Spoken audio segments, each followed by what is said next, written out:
So students, आज हम लोग रिवीजन करेंगे इस टॉपिक का। ठीक है, आपने पूरा टॉपिक डिटेल में कर लिया है, इसकी 8 वीडियोस हमने डिस्कस करी हैं 8 क्लासेस में।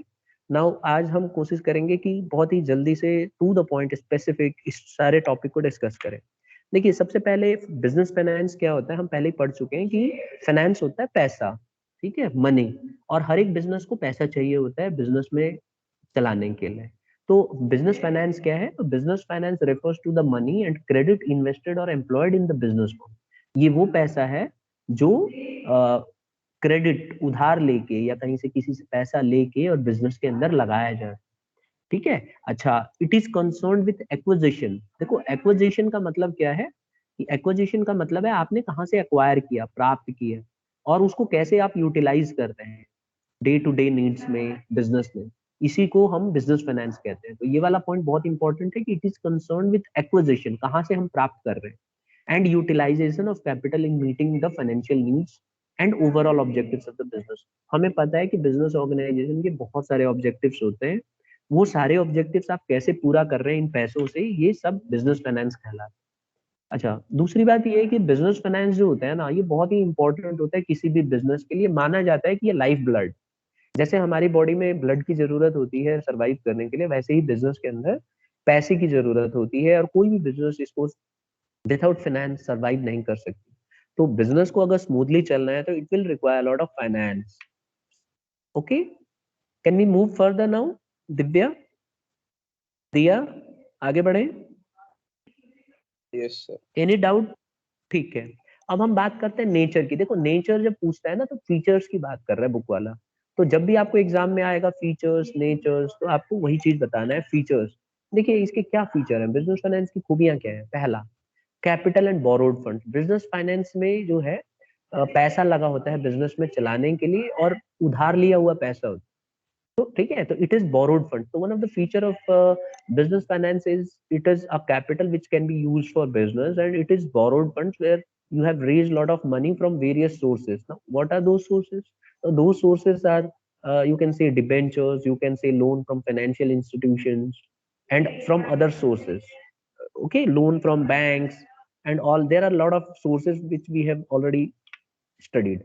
Then comes the second feature, दूसरा नेचर है इसका, it requires all in all type of organization. देखो, बिजनेस छोटी हो या बड़ी हो, प्रोडक्शन वाली हो या ट्रेडिंग की बिजनेस हो, सबके अंदर आपको फाइनेंस चाहिए। तो one of the feature of business finance is it requires in all types of organization, you you have to give it. Then comes the third one, nature and size of business. See, one of the feature of business finance is it differs depending on the nature and size of business. देखिए, business finance में ना depend करता है कि business की size कैसी है। ठीक है, अगर बिजनेस आप मान के चलो मैन्युफैक्चरिंग है तो आपको बहुत पैसा चाहिए होता है, क्योंकि मैंने पहले भी आपको समझाया हुआ है कि जैसे कार मैन्युफैक्चरिंग होती है तो आपको बहुत पैसा खर्च करना पड़ता है, तब जाके वो मार्केट में आती है, फिर आप बिकती है, तब पैसा आता है। लेकिन कुछ सर्विसेज ऐसी होती हैं जहाँ पे पैसा शुरू में ही आने लगता है, जैसे टेलीकॉम सर्विसेज है। इसमें आपको क्या करना है कि आप सर्विस जो देते हो उसका पैसा एडवांस भी ले लेते हैं। जैसे वोडाफोन है तो रिचार्ज जब हम कराते हैं तो पूरे महीने का रिचार्ज करा लेते हैं या पूरे साल का रिचार्ज करा लेते हैं। तो पैसा तो हमने शुरू में ही दे दिया ना। तो इन जो सर्विसेज होती हैं इनके पास पैसा आता रहता है। तो डिपेंड करता है nature and size of the business, किस तरह की बिजनेस है उसके हिसाब से पैसे की जरूरत पड़ती है। Is it clear to each and every student? Yes, sir. Yes sir. Then the fourth feature is it vary from time to time. See, requirement of fund vary करता है समय से, मतलब बूम पीरियड में आप ज्यादा पैसा रेज कर सकते हो। डिप्रेशन के समय जब अच्छा सिचुएशन नहीं होती है तो लोग पैसा नहीं लगाना चाहते आपके बिजनेस में। तो it vary from time to time. Boom period में आप ज्यादा पैसा रेज कर सकते हो, डिप्रेशन के समय आप ज्यादा पैसा आप रेज नहीं कर सकते। फिर है कंटिन्यूअस। देखिए, बिजनेस फाइनेंस का एक नेचर ये है कि बहुत ही कंटिन्यूअस है, ये लगातार चलता रहता है। Any business require money and it is on a continuous basis, you can not raise money and then shut down. और ऐसा नहीं हो सकता कि आप पैसा ले लो और फिर 2-3 साल 4 साल पैसे की जरूरत ही ना पड़े। कोई भी बिजनेस ऑर्गेनाइजेशन है, it will require money on a regular basis, we can say. So हम कह सकते हैं कि ये कंटिन्यूअस इन नेचर होता है। तो one of the nature of business finance is, ये 5 पॉइंट आपको याद रखने हैं। I hope all points are cleared. Any student having doubt? they can raise their hands or instead they can ask directly. Anybody? Any student having doubt? Any sort of No, doubt? sir. No, sir. Okay, so we proceed further. आगे बढ़ते हैं. Significance of business finance. Significance का मतलब है यहाँ पे business finance का क्या रोल है, मतलब क्या इसकी जरूरत क्यों है, क्यों होना चाहिए. ठीक है, तो देखो सबसे पहला इसका सिग्निफिकेंस ये है कि it requires to start a business. Like अगर आप कोई बिजनेस स्टार्ट करना चाहते हैं तो क्या आपको पैसे की जरूरत नहीं पड़ेगी? Answer is yes sir, we require lot of money. तो therefore the significance, the importance of business finance is it is required to start a business. Any business, either it is small or big, it will require finance. तो हर एक business को बेटा पैसे की जरूरत होगी और उसे चाहिए होगा. दूसरा है to meet day to day expense. देखो दूसरा सिग्निफिकेंस ये है कि रोजमर्रा का जो खर्चा है ना, उसको पूरा करने के लिए यू विल रिक्वायर फाइनेंस. तो फाइनेंस बहुत ही एसेंशियल है आपको वर्किंग कैपिटल के लिए, जिससे कि आपकी बिजनेस चलती रहे. अब आप कहेंगे सर बिजनेस चलते रहने के लिए किस तरह का खर्च होता है, तो कोई मुझे बच्चा बताएगा कि सर किस तरह का खर्चा होता है बिजनेस को रोजमर्रा चलाने के लिए? कौन सर बताएगा? वेजेस रोज पे करनी पड़ती है. एक्सेलेंट. और सर गैरेज का, मजदूर. आने आने जाने का खर्चा. ठीक है, गुड्स गुड्स को लाने का खर्चा. Very good. और कोई पॉइंट? सर और कोई पॉइंट? Miscellaneous expense.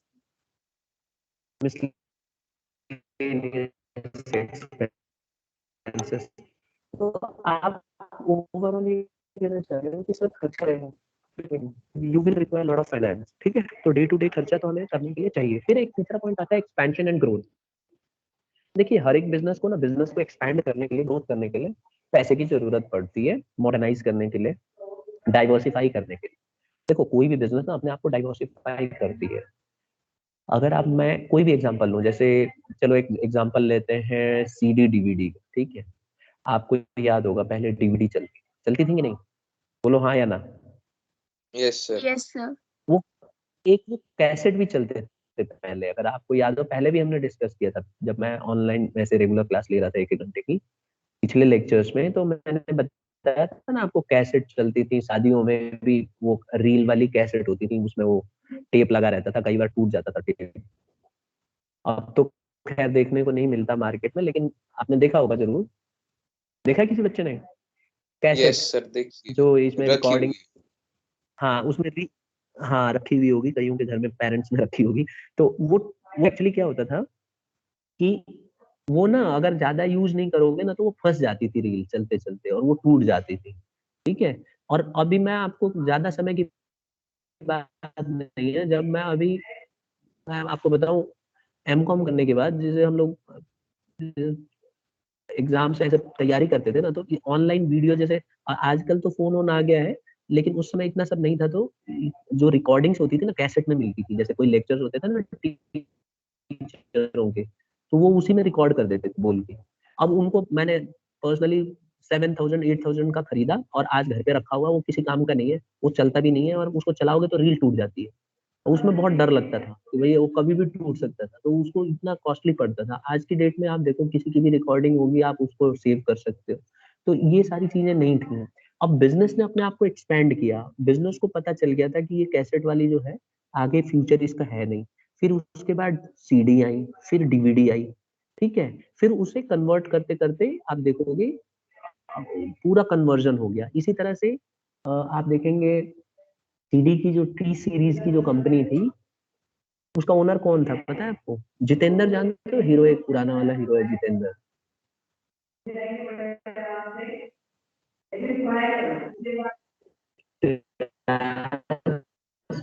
मूवी पुरानी कोई किसी ने देखी हो? जितेंद्र, शायद तुषार कपूर के फादर. Yes sir. उन्होंने ना ये सब चलाते थे, वही जिनका टी सीरीज वालों का था ये. बाद में उन्होंने क्या किया, धीरे धीरे स्टार प्लस हो गया है. अब आज की डेट में देखो ये वुमेन्स के लिए जो सीरियल है ना, सास भी कभी बहू थी और फलान ढिकान, ये सब इसमें एक्सपेंशन कर गया है. उन्होंने देख लिया भाई अब गड़बड़ हो जाएगी, फटाफट बिजनेस को चेंज कर करके डाइवर्सिफाई कर दी. मतलब पहले कुछ और करते थे, अब सीधा बिजनेस ही चेंज कर दी. ऐसे आपको बहुत सारी बिजनेस मिलेंगी जो अपने आप को डाइवर्सिफाई कर देती है, एकदम टोटली चेंज कर देती है. तो उसको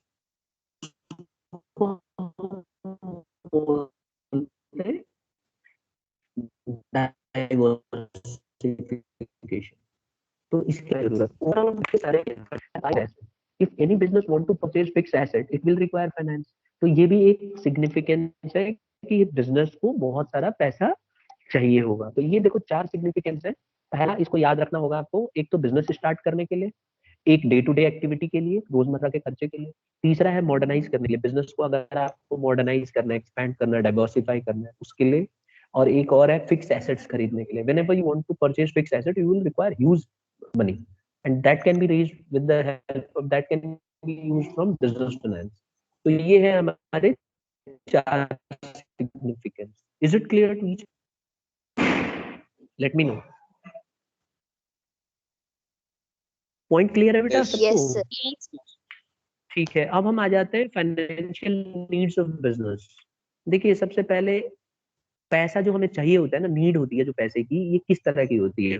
एक तो फिक्स कैपिटल रिक्वायरमेंट की होती है जिसमें हम लोग बिल्डिंग खरीदते हैं, प्लांट खरीदते हैं, मशीन खरीदते हैं, ये एक इस कैटेगरी में आती है। दूसरी आती है working capital requirement. Working capital requirement होती है जो छोटे मोटे जैसे स्टॉक्स खरीद लिया, बिल रिसीवेबल खरीद लिया, day to day current expenses के लिए खरीद लिया, सैलरी, रेंट, टैक्सेस, ये हो गया वर्किंग कैपिटल रिक्वायरमेंट। तो अगर आप देखोगे ना तो फाइनेंशियल सर आपकी वॉइस क्लियर नहीं है। दो basis पे होती है, फिक्स कैपिटल नीड्स होती है और एक वर्किंग कैपिटल नीड्स होती है। तो आइए इनको हम क्लासिफाई करके डिटेल पढ़ते हैं। देखो जो हम रेज करते हैं ना पैसा, सोर्सेस ऑफ फंड, जो हमारे पैसे के सोर्सेस होते हैं, सभी के लिए क्लियर नहीं हो रही है? तनीषा, मंसल, आवाज आ रही है मेरे साथ? सर साफ आवाज नहीं आ रही। कई बार आपके भी यहाँ पे दिक्कत हुई है, late me no. Sir clear नहीं है। ठीक है, अच्छा, नेटवर्क प्रॉब्लम होती है कभी कभी। आप बताइएगा। सर अब सही आ ठीक रही है, अच्छा, चलो तो ठीक है। एक बार मैं फिर से बोलता हूँ, मैं ये कह रहा हूँ सोर्सेस ऑफ फंड्स जो है, हम जो फंड्स जो लाते हैं ना उसको हमने अलग अलग बेसिस पे हमने क्लासिफाई किया हुआ है, कौन कौन से सोर्सेस हैं जहाँ से हम पैसा रेज कर सकते हैं। तो देखिए सबसे पहले हम एक तो हम पढ़ेंगे on the basis of period, यानी कि टाइम के हिसाब से, कि लंबे समय के लिए कौन से पैसे होते हैं, शॉर्ट टर्म के लिए कौन से होते हैं और मीडियम टर्म के लिए कौन से होते हैं। और एक हम बेटा पढ़ेंगे on the basis of ownership, मालिकाना उससे, कि भाई मालिक कौन है किसका, और किसका हम बाहर के लोग हैं। और एक पढ़ेंगे on the sources of generation, मतलब इंटरनल सोर्स है कि एक्सटर्नल सोर्स। तो इनको हम तीनों को कैटेगरी को डिटेल में डिस्कस करने वाले हैं। अब आवाज साफ आ रही है students? Yes sir. Yes, sir. ठीक है, तो देखो सबसे पहले आता है long term on the basis of period. तो देखो पीरियड के बेसिस पे हम समझते हैं, अब आपको ज्यादा अच्छे से समझ में आएगा क्योंकि हम पूरा टॉपिक कर चुके हैं। देखिए लॉन्ग टर्म मतलब होता है लंबे समय के लिए, मोर देन 3 इयर्स। तो देखो इक्विटी शेयर्स हमेशा लंबे समय के लिए होते हैं। जनरली आप देखोगे इक्विटी शेयर होल्डर्स जो है अनलिमिटेड लाइफ के लिए होते हैं। एक बार आपने कंपनी ने इक्विटी शेयर्स रेज कर लिए तो उसे लौटाने की जरूरत नहीं होती है। फिर इसी तरह से आता है रिटेन्ड अर्निंग्स। आपको भी पता है ये वो पैसा है जो बिजनेस ने अपने प्रॉफिट कमाए उसी में से कुछ रख लेती है, और ये पैसा भी कभी लौटाने की जरूरत नहीं पड़ती है। फिर आता है बेटा प्रेफरेंस शेयर्स। प्रेफरेंस शेयर्स भी बहुत लंबे समय के लिए लिए जाते हैं जनरली। अगर आप देखो, कोई बताएगा मुझे प्रेफरेंस शेयर्स की कितना मैक्सिमम पीरियड कितना होता है? 20 years. Very good. तो 20 इयर्स हो सकता है, और आगे ना आप थोड़ा और बढ़ा भी सकते हो। स्पेशल कुछ प्रेफरेंस शेयर्स होते हैं उनको एक्सीड भी किया जा सकता है, बट स्पेशल केसेस में तो उसके लिए मीटिंग करनी पड़ेगी कंपनी। तो हो सकता है, लेकिन प्रेफरेंस शेयर जनरली 20 इयर्स के लिए होते हैं, और ज्यादातर आप देखोगे प्रेफरेंस शेयर 4 साल, 5 साल, 8 साल, 10 साल ऐसे होते हैं। फिर बात करते हैं हम डिबेंचर्स की। देखो डिबेंचर्स का कम से कम जो है 1 साल होता है। 1 साल से पहले आप रिडीम नहीं कर सकते, लेकिन इसका भी टाइम पीरियड 10 इयर्स के आसपास होता है। तो 10 इयर्स तक आप डिबेंचर्स रेज कर सकते हो। ठीक है, तो हम इसको लॉन्ग टर्म की श्रेणी में रखेंगे, क्योंकि शॉर्ट टर्म तो 1 से लेके मीडियम टर्म जो है 1 to 3 इयर्स होता है, तो उससे ज्यादा ही होता है डिबेंचर। फिर आता है loan from financial institutions. Generally देखा गया है लोन फ्रॉम फाइनेंशियल इंस्टीट्यूशंस 4 साल के लिए भी ले सकते हो, 5 साल के लिए भी ले सकते हो, और 2 साल के लिए भी ले सकते हो। तो अगर आप 3 साल से कम के लिए लेते हो तो मीडियम में आ जाएगा, और 1 साल से कम के लिए लेते हो तो 1 साल में आ जाएगा, मतलब शॉर्ट टर्म में आ जाएगा। तो डिपेंड करता है। इसी तरह से लोन फ्रॉम बैंक भी डिपेंड करता है कि आपने कितने ईयर के लिए लिया है। वैसे आपको मैं ये बात क्लियर कर दूं कि कहीं भी स्पेसिफिकली ये नहीं लिखा है कि इतने साल रहेगा तभी लॉन्ग टर्म आएगा, लेकिन ऐसा एजम्पशन है कि 3 साल से ज्यादा जब रहता है तो हम उसे लॉन्ग टर्म की उसमें कैटेगरी में मान लेते हैं, ठीक है। बट ऐसा नहीं है कि 2 साल 11 महीने रहेगा तो हम उसको शॉर्ट टर्म में उसमें मानेंगे, मीडियम मान भी सकते हो। तो वही मैं चीज समझाना चाह रहा हूँ आपको। क्लियर है ये वाला point class? Yes, sir. Yes. अब हम बात करते हैं मीडियम टर्म की। देखो मीडियम टर्म 1 साल से 3 साल के बीच में जनरली रहता है। लोन फ्रॉम बैंक अगर हमने 2 साल 2.5 साल के लिए लिया, loan from financial institution, public deposit समझा चुका हूं मैं, लीज फाइनेंसिंग समझा चुका हूं, तो ये सब मीडियम टर्म है। इसी तरह से स्टूडेंट शॉर्ट टर्म जो है ट्रेड क्रेडिट होता है, फैक्टरिंग होता है, बैंक्स, कमर्शियल पेपर्स, ये सब हम डिस्कस कर चुके हैं, और आगे चल के आएगा डिटेल में तो हम इनको डिस्कस करेंगे। ये सब हमने ऑल ए टू जेड सब किया है। फिर हम बात कर रहे थे उस क्लासिफिकेशन की। देखो एक बार टेबल फिर दिखाता हूँ। तो क्लासिफिकेशन अगर आप ध्यान से देखो तो हम पहुंच गए on the basis of ownership, मालिकाना। तो अगर आप देखो यहाँ on the basis of ownership में, तो ओनरशिप में दो ही ओनर होते हैं। एक तो ओनर्स फंड यानी कि जो बिजनेस का खुद का है, और एक होता है बोरोड फंड जो हम कंपनी ने बाहर वाले लोगों से उधार लिया है। तो इसमें कैसे हम समझे, ओनर्स फंड कौन सा होता है, जो बिजनेस का खुद का पैसा है जिसको किसी को लौटाना है। तो वो दो ही है, एक तो इक्विटी और एक डेट। उसको हम क्यों नहीं मानते? एनीबॉडी? क्या सर? प्रेफरेंस शेयर्स को ओनर्स फंड में क्यों नहीं रखा है? सर क्योंकि उन्हें एक टाइम के बाद वापस करना होता है। पैसे, वेरी गुड। तो वो ओनर्स फंड नहीं आएंगे क्योंकि वो they are not the real owners. One day और the other they are going to demand money from us. तो वो they are going to demand money, that's why how can we treat them as a owner? Therefore, they are what? They are actually treated as a owner. Then comes the borrowed funds. Now look at the right hand side. Now these are the borrowed funds. Like debentures are borrowed funds because the money company raises from debenture holders, they are outsiders and they're going to claim their money. Then comes the loan from bank. Loan from bank is the money taken from bank on terms and conditions where bank charges interest on that. Therefore, we can say that it is a borrowed fund. And then comes the loan from financial institutions. बहुत सारे financial institutions है जो loan provide करते हैं business को, तो इसको भी हम लोग बोरोड फंड्स बोलते हैं। कोई मुझे बताएगा फाइनेंशियल इंस्टीट्यूशन एक दो नाम बता दो। Who is going to tell me? RBI, SBI. Okay, SBI is a bank, okay, and we can say that it is a financial institution. S LIC, can I name LIC, UTI? Is it correct to call them a financial institution? Sir financial आपने institution, बताया था कि financial institution में banks भी आ जाते हैं। बिल्कुल मैं मना नहीं कर रहा हूँ, आ जाते हैं।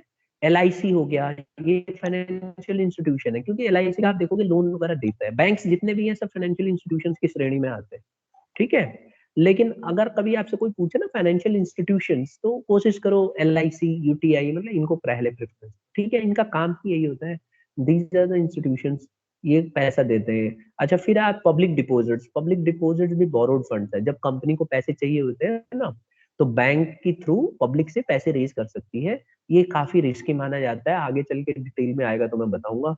इसी तरह से लीज फाइनेंसिंग भी मैंने बताया था कि किसी कोई ओनर होता है, उसके साथ हम कॉन्ट्रैक्ट कर लेती है कंपनी, और उसकी जमीन का इस्तेमाल करती है अपने पर्पस के लिए, और एक समय के बाद वो जमीन उसको वापस दे देती है, ओनर दोबारा वही बन जाता है। फिर हमने कमर्शियल पेपर पढ़ा था, याद है? कमर्शियल पेपर, देखता हूँ कितने मेमोरी आप लोगों की। कमर्शियल पेपर कौन मुझे बता रहा है? Unsecured promissory note. ये तो मतलब तुम ना एकदम टेक्निकल बता रही हो। मतलब समझा सकती हो क्या आप कमर्शियल बहुत कम शब्दों में? क्या होता है कमर्शियल पेपर स्टूडेंट्स? है किसी के दिमाग में? नहीं? कमर्शियल पेपर वो पेपर होता है जिसको यूज करके भी कंपनी पैसे रेज कर सकती है, मतलब वो 1 ईयर के लिए मतलब दे देगी पब्लिक को। हाँ, ठीक, गुड। मेन चीज ये बताना है कि सर जो रेप्यूटेड कंपनियां है ना, with the help of RBI market से रेज कर सकती हैं पैसे, ठीक है। और इसमें ना ये लोग एडवांस में ही इंटरेस्ट दे देते हैं, और 1 साल से के लिए होता है, 1 साल कम के लिए होता है, उससे ज्यादा के लिए नहीं होता। तो एकदम सही बताया था आपने। और इसमें जो अमाउंट रेज करती है ना कंपनी, जैसे 1 लाख रेज करना है तो 90,000 ही लेगी, और उस कमर्शियल पेपर पे 1 लाख लिख देगी, एंड इट इज नेगोशिएबल। आप इसको लेके ट्रांसफर भी कर सकते हो, इससे लोन भी रेज कर सकते हो, तो ऐसा चीज होता है। किसी के पेरेंट्स ने कमर्शियल पेपर लिया हुआ है, उस दिन भी मैंने बोला था पूछना, नहीं? No sir. चलिए ठीक है, तुम लोग कमाने लग जाना तो खरीद लो, ठीक है। चलो हम आगे बढ़ जाते हैं। On the basis of sources of generation, on the sources of basis of generation में क्या होता है कि इंटरनल सोर्स होता है और एक एक्सटर्नल होता है। इंटरनल अंदर के लोग, एक्सटर्नल बाहर के लोग। तो आप देखो स्क्रीन पे, इंटरनल अंदर के लोग कौन कौन से हैं? एक इक्विटी शेयर है, एक रिटेन्ड अर्निंग है। ये अंदर के लोग हैं जो लेफ्ट साइड में आप देख रहे हो, ठीक है। और ये वाले, दीज आर इंटरनल सोर्सेज, क्योंकि अंदर के लोग हैं ये। और एक्सटर्नल सोर्सेज में आ जाइए, loan from financial institution, loan from bank, preference shares, public deposit, debentures, lease financing, commercial paper, trade credit, factoring, ये सब हमारे एक्सटर्नल सोर्सेज हैं। और इनको हमने एक एक करके पढ़ा हुआ है और आज भी पढ़ेंगे। तो देखो, on the basis of period में हमने पढ़ा था कि एक लॉन्ग टर्म होता है, एक शॉर्ट टर्म होता है। यहाँ पर होता है ना बेटा, कम से कम refers to fund raise for a long period, कम से कम 5 लिखा हुआ मैंने, 3, ठीक है। तो कम स्पेसिफिक नहीं है, बट कम से कम 5 मान के चलिए, इसको हम लॉन्ग टर्म में मानेंगे। तो जब भी आप कोई कंपनी पैसा रेज करती है कम से कम 5 साल के लिए, तो फिर ये लॉन्ग टर्म हो गया। मीडियम टर्म क्या होता है? 1 से 5 साल, ठीक है। मैं 1 से 3 बोल रहा था, 5 कर लो, ये कंट्रोवर्शियल है, बट ठीक है, 1 to 5 ले लेते हैं, ठीक है। तो मीडियम टर्म को 1 to 5 ले लेते हैं। अब मीडियम टर्म फाइनेंस किस काम आता है? जनरली आप देखोगे बिजनेस को मॉडर्नाइज करने के लिए, बिजनेस को एक्सपैंड करने के लिए ज्यादातर कंपनियां मीडियम टर्म फाइनेंस का इस्तेमाल करती हैं, ठीक है। फिर आगे आ जाते हैं हम लोग शॉर्ट टर्म फाइनेंस। तो short term finance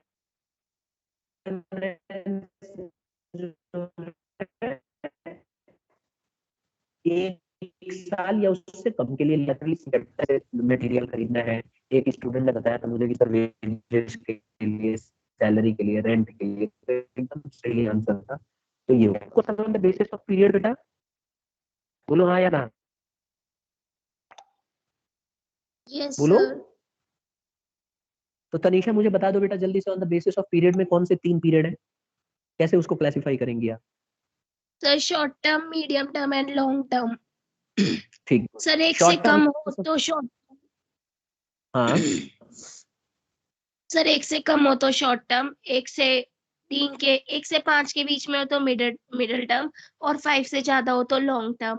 short very term में आ गुड, जाएंगे हमारे, सर शॉर्ट टर्म में आ जाएंगे,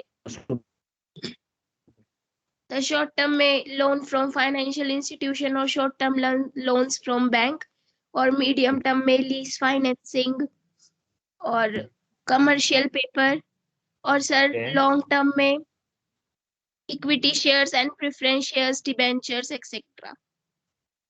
ठीक है। अब हम आ जाते हैं on the basis of ownership. तो on the basis of ownership में बताएंगे आप कौन कौन से होते हैं? Sir ownership classify. में एक तो ओनर्स फंड होता है और एक बोरोड फंड होता है। ओनर्स फंड क्या होता है बेटा? सर समझाते ही ओनर्स जाओ। फंड वो होते हैं के अंदर से ही लगाए जाते हैं, जैसे पार्टनरशिप होगी तो पार्टनर्स लगाएंगे, अगर कंपनी होगी सुनो तो सुनो, शेयर होल्डर्स लगाएंगे। पार्टनर्स का एग्जांपल मत दीजिएगा, ठीक है। क्योंकि हम कंपनी की बात कर रहे हैं ना, तो सोर्सेस ऑफ फंड्स में ओनर्स फंड वो है जो ओनर कंट्रीब्यूट करते हैं, ठीक है। कोशिश करो पार्टनर्स को नहीं लेंगे हम, ठीक है। तो इशू ऑफ शेयर्स हो गया, रिटेन्ड अर्निंग्स हो गया, ये 2 इंपॉर्टेंट सोर्सेस हैं कंपनी के, ठीक है।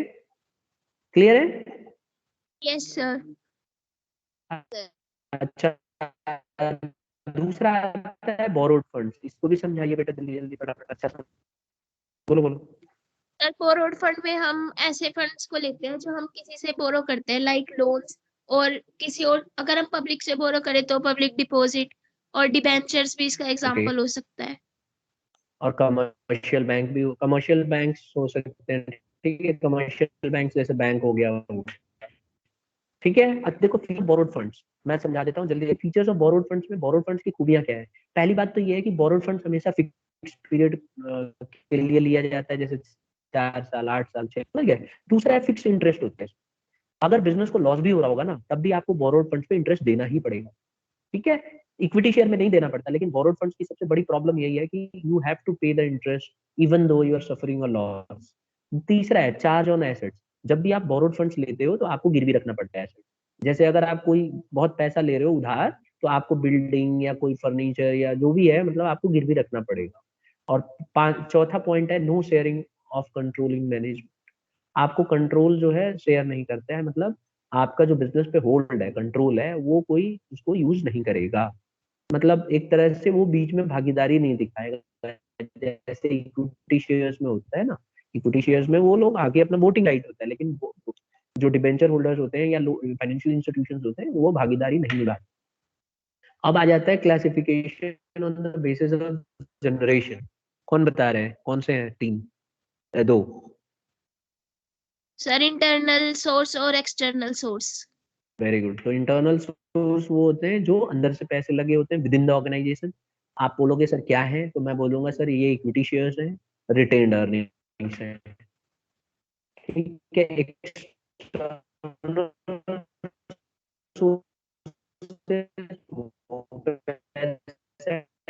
सर आपकी आवाज नहीं आ बाहर रही। से लगा हुआ है। आप ये क्या सोर्सेस की प्रॉब्लम हो रही है? आवाज सर स्टूडेंट सर आपकी आवाज वॉइस ब्रेक अब क्लियर आ रही नहीं है? आ रही थी। अच्छा, अब आ रही है? Yes sir. Yes sir. ठीक है। तो अब देखो हमारा टॉपिक है choice of sources of fund finance. हमारे पास चॉइस क्या है? देखो कोई भी बिजनेस ऑर्गेनाइजेशन बहुत सारे चॉइस होते हैं। इक्विटी शेयर इशू कर सकती है, रिटेन अर्निंग से इशू कर सकती है, डिबेंचर्स ले सकती है, लोन ले सकती है, कमर्शियल पेपर्स ले सकती है, कमर्शियल बैंक से पैसे ले सकती है, पब्लिक डिपॉजिट्स ले सकती है। तो सबके अपने फायदे और सबके अपने नुकसान हैं। तो अभी हम यही पढ़ेंगे क्या क्या चॉइसेस होती है। देखो सबसे पहले हम बात करेंगे इशू ऑफ शेयर्स। सबको पता है इशू ऑफ शेयर्स सबसे बढ़िया चॉइस होती है किसी भी कंपनी की। क्या होते हैं shares?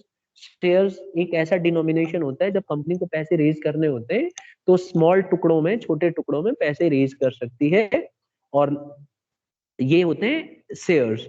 Each such unit is called share. In other word share is the share in the share capital of a company. ये ध्यान रख लेना, यही जो हमारी डेफिनेशन है लॉ की, वो यही है कि शेयर, अगर आपसे कोई पूछे शेयर क्या है, तो आप बोलोगे share is the share in the share capital of a company, ठीक है। शेयर वो हिस्सा है जो शेयर कैपिटल के अंदर कंपनी का होता है, ठीक है। और सबको मिला के हम शेयर कैपिटल कहते हैं। Is it clear to each and every student? Yes sir. Yes sir.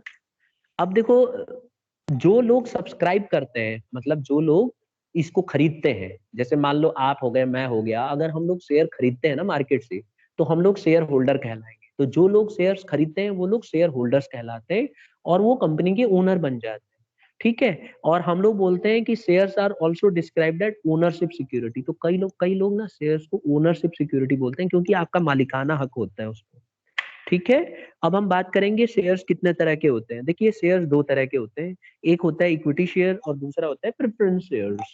अब हम बात करेंगे सबसे पहले इक्विटी शेयर की। देखो जब भी कोई आपसे बोले ना इक्विटी शेयर या खाली शेयर्स भी बोल दे, तो आपको तुरंत समझ जाना है कि वो ऑर्डिनरी शेयर की बात कर रहे हैं। तो ऑर्डिनरी शेयर इसका दूसरा नाम है। नॉर्मल शेयर्स जब बात होती है तो हमेशा इक्विटी की बात चल रही होती है। ये वो शेयर्स होते हैं जो जिनके प्रिफरेंशियल राइट नहीं होता, और इसका डिविडेंड जो है मिलता है इनको हर साल, ठीक है। और कंपनी की मर्जी होती है डिविडेंड दे या ना दे, ठीक। फिर आता है equity share holders are risk bearers. माना जाता है कि ये लोग रिस्क बियरर है, क्योंकि ये लोग सबसे ज्यादा खतरा उठाते हैं और रियल ओनर माने जाते हैं। और ये मतलब इसलिए रियल ओनर माने जाते हैं कि इन्होंने भयंकर रिस्क लिया हुआ होता है। आप देख सकते हो डायग्राम में इसने कितना भयंकर रिस्क लिया हुआ है, ठीक है, तो इसी तरह से इक्विटी शेयर होल्डरों की खास बात होती है। अब इसके एडवांटेज की बात करें अगर हम कि इनको फायदा क्या है, तो एक तो सबसे बड़ा जो खतरों के जो खिलाड़ी हैं, जो रिस्क लेना चाहते हैं, उनके लिए बहुत अच्छा माना जाता है इक्विटी शेयर्स। दूसरी बात है नो ऑब्लिगेशन फॉर डिविडेंड। इसमें कंपनी के लिए ना कोई जिम्मेवारी नहीं होती, मतलब कोई कंपनी, मान लो कल को अगर कंपनी अर्न करती है प्रॉफिट, तब भी कोई जरूरी नहीं है कि कंपनी डिविडेंड दे, वो चाहे तो बचा भी सकती है अपना डिविडेंड। फिर आता है परमानेंट कैपिटल। इसको परमानेंट कैपिटल माना जाता है स्टूडेंट, क्योंकि कंपनी ने एक बार रेज कर लिया ना इक्विटी शेयर से, तो ये पैसा उसको लौटाने की जरूरत नहीं है, तो this is termed as a permanent capital. फिर है provides credit worthiness to the company. Company के लिए क्रेडिट वर्दिनेस है, मतलब विश्वास के पात्र होते हैं। एक बार जो इक्विटी शेयर से पैसा रेज कर लिया कंपनी ने, they are the credit worthiness, मतलब ये क्रेडिट वर्दी होते हैं, इस पे ट्रस्ट किया जा सकता है। फिर पांचवा है नो चार्ज अगेंस्ट एसेट, कोई गिरवी नहीं रखना पड़ता है एसेट इनको रेज करने के लिए। और the last point is they have voting rights. Company के पास वोटिंग राइट होते हैं इक्विटी शेयर होल्डर्स के पास, और डेमोक्रेटिक मैनेजमेंट से चलता है। सब जने सबके पास, भले ही आपके पास कितने भी शेयर हो, आपको वोटिंग करना होता है और आप उसी हिसाब से वोट करते हैं। तो ये डेमोक्रेटिक मैनेजमेंट बोला जाता है, मतलब आप वोटिंग करके बोर्ड ऑफ डायरेक्टर्स को चुन सकते हैं। बात करते हैं इनके डिसएडवांटेजेस की। आकाश, मेरी आवाज साफ आ रही है? एक बार बता दो एक बच्चा। यस सर, आ रही। ठीक है, अब हम लिमिटेशंस की अगर बात करें ना, तो देखो इक्विटी शेयर होल्डरों को जो इनकम होती है ना, वो स्टडी नहीं होती। स्टडी का मतलब है लगातार एक बराबर नहीं मिलती। कभी कभी ऐसा भी होता है कि कंपनी अच्छा कमा लेती है तो 20-20% डिविडेंड दे देती है, और अगर दिन खराब हो तो अच्छा कमाने के बाद भी नहीं देती कई बार कंपनियां। तो डिपेंड करता है। तो इसमें आप ऐसे नहीं कह सकते कि इसमें स्टडी इनकम है, कभी बढ़ भी सकती है, कभी घट भी सकती है, कभी ऐसा भी हो सकता है कि बिल्कुल ना मिले, कभी ऐसा हो सकता है कि दो दो बार मिल जाए। मैंने बताया नहीं था कि हमारे पास इक्विटी शेयर्स में दोबारा भी मिल जाता है कई बार डिविडेंड। तो ये सब हो सकता है। दूसरा है हाई कॉस्ट। इसका एक सबसे दूसरा नुकसान क्या है कि बहुत महंगा पड़ता है। बहुत महंगा पड़ता है। देखो इसमें क्या है कि आपको डॉक्यूमेंटेशन कॉस्ट बहुत, कागजी कार्रवाई वगैरह करने के लिए ना आपको बहुत खर्च करने पड़ जाते हैं पैसे, तो इसीलिए महंगा माना जाता है। तीसरा, डाइल्यूशन इन कंट्रोल। एक्चुअली होता है क्या है कि जब आप इक्विटी शेयर्स रेज करते हो, तो जितने इक्विटी शेयर होल्डर्स हैं सब डाइल्यूट हो जाते हैं। मतलब जैसे मान लो, इमेजिन करो एक कंपनी में एक मान लो 300 से इक्विटी शेयर होल्डर्स, कंपनी ने अगले साल दोबारा से शेयर्स इशू कर लिए, अब इक्विटी शेयर होल्डर्स 300 की जगह मान लो 1000 हो गए, तो क्या आपके पास पहले इतनी पावर बचेगी या कम हो जाएगी? हाँ या ना, क्या होगा? कम जाएगी सर। कम हो तो जाएगी। तो इससे आपकी पावर डाइल्यूट हो जाएगी, कंट्रोल डाइल्यूट होता है। तो ये माना जाता है कि इससे कंट्रोल घटता चला जाता है, डाइल्यूशन होता है, तो ये अच्छी बात नहीं है। और लास्ट, कॉम्प्लेक्स लीगल फॉर्मेलिटीज। जब आप इक्विटी शेयर्स को रेज करते हो ना, तो बहुत ही कॉम्प्लेक्स माना जाता है, इतना आसान नहीं है, आपको बहुत सारी फॉर्मेलिटी पूरी करनी होती है। आपको डेज के हिसाब से गिनना पड़ता है किस दिन आपने इक्विटी शेयर रेज किया, उसके लिए टर्म्स कंडीशंस होती हैं स्टूडेंट्स। आपको पूरा मतलब क्राइटेरिया ध्यान रखना पड़ता है कि आपको अगर आपने इशू किया तो कितने शेयर्स रेज कर लिए, अगर समय पे नहीं किए तो कितने लौटाने पड़ेंगे, क्या क्या क्राइटेरिया है, बहुत लॉ है इसके पीछे, तो आप बहुत कॉम्प्लेक्स माना जाता है इसको। ठीक है, यहाँ तक क्लियर है सबको? Yes sir. Yes sir.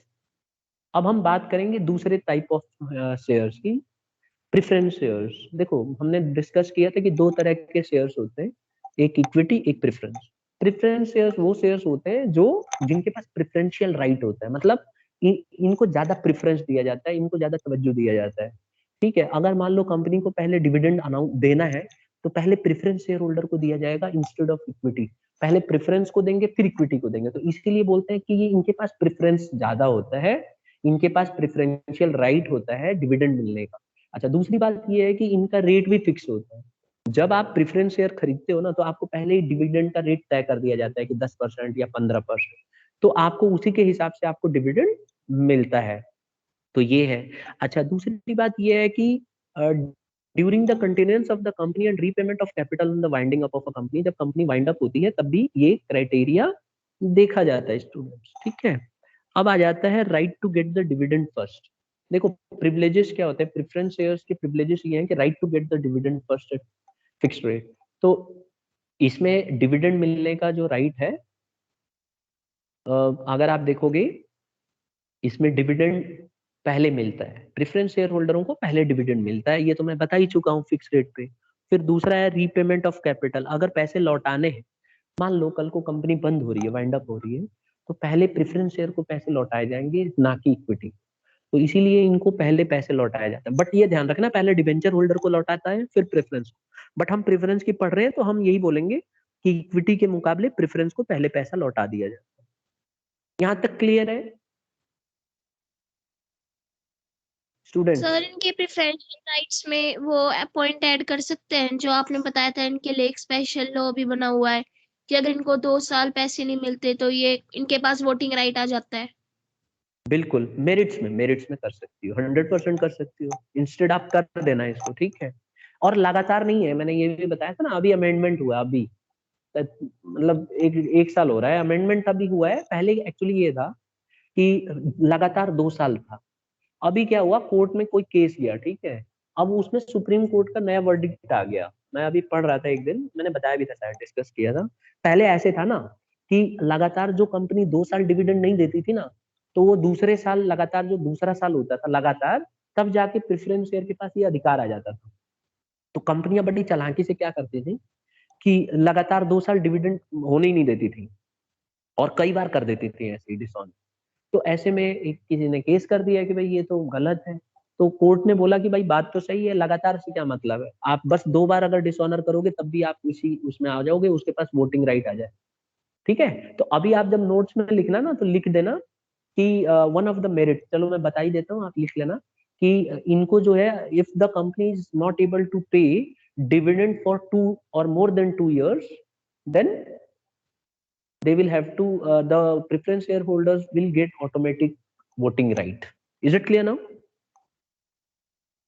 Sir 2 और 3 years का? 2 years, जैसे ही 2 साल कोई कंपनी डिविडेंड नहीं देगी प्रेफरेंस शेयर होल्डर को, भले ही वो लगातार हो या भले ही बिना लगातार हो। जैसे मान लो 2015 में नहीं दिया, फिर उसके बाद लगातार 4 साल दे दिया, फिर 2020 में फिर नहीं दिया, तो 2 साल हो गए ना, अब कंटिन्यू नहीं देखा जाएगा, 2 साल हो गए ना, अब इसके पास वोटिंग राइट है। आ गया समझ में कंसेप्ट? Yes sir. तो इस तरह से कर दिया है। तो देखो एडवांटेजेस देख लेते हैं। Fix rate is of return is guaranteed, इसका सबसे बड़ा एडवांटेज है कि इसमें फिक्स रेट होता है। दूसरा इसका एडवांटेज है कि preference in repayment of capital, जब वाइंड अप होगी कंपनी तो प्रेफरेंस दिया जाएगा। और डाइल्यूशन ऑफ कंट्रोल, इसमें कंट्रोल डाइल्यूट नहीं होता, उसकी वजह तो समझ ही गए होगे, इनके पास वोटिंग राइट नहीं होता है, बस वो एक्सेप्शनल केस जो अभी बताया था तनीषा ने, उसके अलावा तो कंट्रोल नहीं होता है। फिर है ट्रेडिंग ऑन इक्विटी। देखो ट्रेडिंग ऑन इक्विटी को समझना होगा आपको थोड़ा अच्छे से। होता क्या है कि इक्विटी शेयर्स के को ज्यादा डिविडेंड देना पड़ता है और डिबेंचर्स को कम डिविडेंड इंटरेस्ट देना पड़ता है। तो कंपनियों को कोशिश करना चाहिए कि प्रेफरेंस शेयर्स भी लें और इक्विटी भी लें। तो प्रेफरेंस शेयर्स लेने से फायदा क्या होगा कि रेट फिक्स होता है और रेट भी कम होता है। तो इसमें क्या होता है, ट्रेडिंग ऑन इक्विटी का फायदा हो जाता है कि आपको इक्विटी शेयर होल्डर्स को ज्यादा डिविडेंड देने के लिए प्रेफरेंस को कम देना पड़ता है एज कंपेरेटिवली। तो अगर आपकी कंपनी अच्छा प्रॉफिट कर रही है तो आपको प्रेफरेंस शेयर को तब भी फिक्स रेट पे डिविडेंड देना होगा।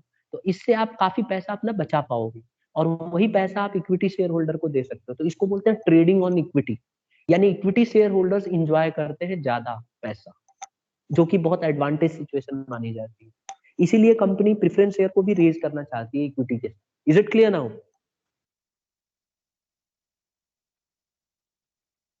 Yes let me sir. No, ठीक है। तो ये हो जाएगा। नो चार्ज ऑन एसेट, इसके लिए एसेट को गिरवी नहीं रखना पड़ता और इकोनॉमिकल, बहुत सस्ता माना जाता है, ठीक है। अब हम बात करेंगे लास्ट टॉपिक, इसका डिमेरिट्स, इसके डिसएडवांटेजेस क्या है। इसके डिसएडवांटेजेस, पहला, not suitable for high risk taker, जो खतरों के खिलाड़ी हैं उनके लिए अच्छा नहीं है। अपनी क्लास में जो रिस्क लेना चाहते हैं ना बच्चे, वो कहेंगे नहीं नहीं सर हमें तो प्रेफरेंस शेयर नहीं खरीदना है, इसमें फायदा कुछ नहीं है, इसमें तो डिविडेंड भी कम मिलता है, अगर रिस्क ले ही रहे हो तो लो ना, इक्विटी शेयर देखी जाएगी। तो सही बात है। तो ये सबसे बड़ा डिमेरिट है कि जो लोग रिस्क लेना चाहते हैं, जो ज्यादा कमाना चाहते हैं, उनके लिए बिल्कुल सूटेबल नहीं है। Number 2, dilutes claim on assets. Claim on assets में मतलब इसमें क्या है कि कंपनी जो है क्लेम डाइल्यूशन होता है एसेट के ऊपर, क्योंकि प्रेफरेंस शेयर होल्डर जो है क्लेम करते हैं एसेट के ऊपर, क्लेम करते हैं। अगर इनको पैसा नहीं मिलेगा तो ये क्लेम करेंगे, बाद में पैसा मांगेंगे। और इसमें जो है इसका एक डिमेरिट ये होता है कि अगर हम डिबेंचर के मुकाबले कंपेयर करें तो इसमें थोड़ा रेट ज्यादा होता है। अब देखो आप कहोगे कि सर ये तो आपने दोनों बात बता दी, एडवांटेज में कह रहे थे कि कम प्रेफरेंस, कम इंटरेस्ट वो होता है डिविडेंड। तो बेटा मैं यहाँ पे देखो ध्यान से पढ़ो इसको क्या लिखा है। इसमें ये लिखा है कि इसका जो रेट है डिविडेंड का ये डिबेंचर के मुकाबले ज्यादा है। तो जब डिसएडवांटेज लिखते हो तो आप थोड़ा सा मॉडिफाई कर लो, एक पॉइंट भी हो जाएगा और इजी भी है। ठीक है, तो डिबेंचर वाकई में डिबेंचर के रेट कम होते हैं और इसका थोड़ा ज्यादा होता है। चौथा इसका सबसे बड़ा डिसएडवांटेज है कि कई बार इन्वेस्टर को अट्रैक्ट नहीं करता ये। ठीक है, उसकी एक सीधी सीधी वजह है। पहली बात तो ये है कि कई बार ऐसा भी देखने में आया है कि अगर कंपनी को प्रॉफिट ही नहीं होगा ना तो डिविडेंड इसमें मिलता ही नहीं है, तो फिर इससे अच्छा डिवेंचर ले लो।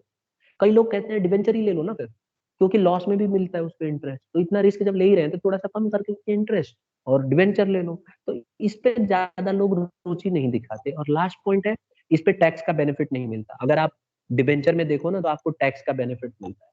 तो अगर आपने प्रेफरेंस शेयर खरीद रखा है और अगर आपको प्रॉफिट हो रहा है तो आपको टैक्स भरना पड़ेगा। मेरी बात क्लियर है? और कंपनी को भी भरना पड़ेगा। तो ये सबसे बड़ा नुकसान प्रॉफिट के ऊपर। स्टूडेंट्स सर हाँ, सर ये हाई रेट ऑफ डिविडेंड था, इस ये तो फिर मेरिट होना चाहिए ना इसका। High rate of dividend company के पॉइंट ऑफ व्यू से नुकसान है, हम कंपनी का पढ़ रहे हैं ना, कंपनी के लिए नुकसान है। अगर आप प्रेफरेंस शेयर होल्डर के लिए कह रहे हो तो फायदा, लेकिन कंपनी के लिए नुकसान है। Is it clear now? Yes sir. तो सर ये फिर भी उसको करना मेरिट में भी लिख सकते हैं और लिख डीमेरिट सकते में हो, भी लिख सकते हैं। 100% लिख सकते हो, बस आंसर थोड़ा सा उसी हिसाब से चेंज कर दो। Is it clear now? एक काम यस सर। करते हैं, टाइप्स ऑफ प्रेफरेंस शेयर को भी निपटाते हैं, फिर अगली क्लास में खत्म हो जाएगा ये। देखो प्रेफरेंस शेयर्स 6 तरह के होते हैं, cumulative, non cumulative, participating, non participating, convertible, non convertible. सबसे पहले हम बात करेंगे क्यूमुलेटिव प्रेफरेंस शेयर्स। देखो क्यूमुलेटिव प्रेफरेंस शेयर्स वो होते हैं जो अ, अगर मान लो डिविडेंड नहीं मिला ना तो अगले साल इनको डिविडेंड मिल जाता है फ्यूचर में। जैसे मान लो आपने प्रेफरेंस शेयर खरीद लिया और कंपनी को इस साल लॉस हो गया और आपके पास क्यूमुलेटिव प्रेफरेंस शेयर है, तो अगले साल आपको इस साल का पैसा जरूर मिल जाएगा। तो ये फायदा होता है, नाम से याद रखो, क्यूमुलेटिव मतलब पिछले साल का अगले आगे कंटिन्यू होता रहे। तो क्यूमुलेटिव प्रेफरेंस शेयर्स को राइट होता है पिछले साल का क्लेम कर सकते हैं। अब आप समझ गए हो कि नॉन क्यूमुलेटिव इसका ठीक उल्टा है। इसमें अगर आपको डिविडेंड इस साल नहीं मिला, मान लो इस साल बिजनेस को लॉस हो गया, तो अगले साल आपको इसका डिविडेंड नहीं मिलेगा, अगले साल नॉर्मल चलेगा जैसे चलता है। Is it clear now? Yes sir. फिर आता है participating preference shares. Participating preference shares वो प्रेफरेंस शेयर्स होते हैं जिनको प्रॉफिट अगर मान लो कंपनी को ज्यादा हो गया तो उनको जो डिविडेंड मिला है वो तो मिलेगा ही मिलेगा, साथ में उसके अलावा एक्स्ट्रा डिविडेंड मिलेगा। तो usual dividend eight fix rate and share in surplus. तो अब जैसे मान लो प्रेफरेंस शेयर आपने खरीद रखा, पार्टिसिपेटिंग प्रेफरेंस शेयर। अब मान लो मेरे को बोला गया था कि 10% मिलेगा, मैंने 1 लाख का प्रेफरेंस शेयर खरीदा था, तो मुझे 10,000 रुपए मिल जाएंगे डिविडेंड के तौर पे। और अगर कंपनी का प्रॉफिट उसके बाद भी बच जाएगा, बांटने के बाद भी, तो कंपनी मेरे को अपने प्रॉफिट में से और 1-2 हजार 3,000 जो भी उसको अच्छा लगेगा वो दे सकती है। इसको बोलते हैं पार्टिसिपेटिंग प्रेफरेंस। नॉन पार्टिसिपेटिंग इसका ठीक उल्टा है। मैंने अगर 1 लाख लगाया हुआ है और 10% के हिसाब से मेरा रेट फिक्स था, तो मुझे सिर्फ 10,000 मिलेगा। उसके अलावा कंपनी का कितना भी पैसा बचे मेरे को कंपनी नहीं देने वाली। पॉइंट क्लियर है सबको? Yes sir. फिर आता है कन्वर्टेबल यस प्रेफरेंस शेयर। नाम से ही क्लियर है, कन्वर्टेबल प्रेफरेंस शेयर वो प्रेफरेंस शेयर होते हैं जिनको हम इक्विटी में कन्वर्ट कर सकते हैं एक समय के बाद। लेकिन नॉन कन्वर्टेबल प्रेफरेंस शेयर्स इसका ठीक उल्टा है। इसमें राइट नहीं होता है कि हम प्रेफरेंस शेयर्स को इक्विटी में कन्वर्ट कर सकें। और एक नोट नीचे देख लो, लिखा हुआ है रेड से, as per Indian Companies Act 2013 all preference shares issued by Indian companies must be redeemed within 20 years. तो ये तो आपको मैं समझा ही चुका हूँ कि ये रूल आ गया है कि कम से कम 20 साल के अंदर आपको पैसे लौटाने होंगे। लेकिन एक जगह मैं पढ़ रहा था कि स्पेशल केसेस में इसको एक्सटेंशन किया जा सकता है, लेकिन डिपेंड करता है कि कंपनी किस तरह की है और आपको उसके लिए स्पेशल रेजोल्यूशन पास करके करना पड़ेगा। ठीक है, सभी बोर्ड ऑफ डायरेक्टर्स आएंगे, बकायदा मीटिंग होगी, फिर उसमें वोटिंग होगी, तब जाके ये तय किया जाए। आ गया समझ में? Yes sir. तो ये थे बेटा हमारे टाइप्स ऑफ प्रेफरेंसेस। ठीक है, तो इसी नोट पे हम करते हैं सभा को समाप्त। ठीक है, अगली क्लास में हम इसके आगे का कंटिन्यू करके खत्म करेंगे इस टॉपिक। कोई दिक्कत किसी बच्चे को?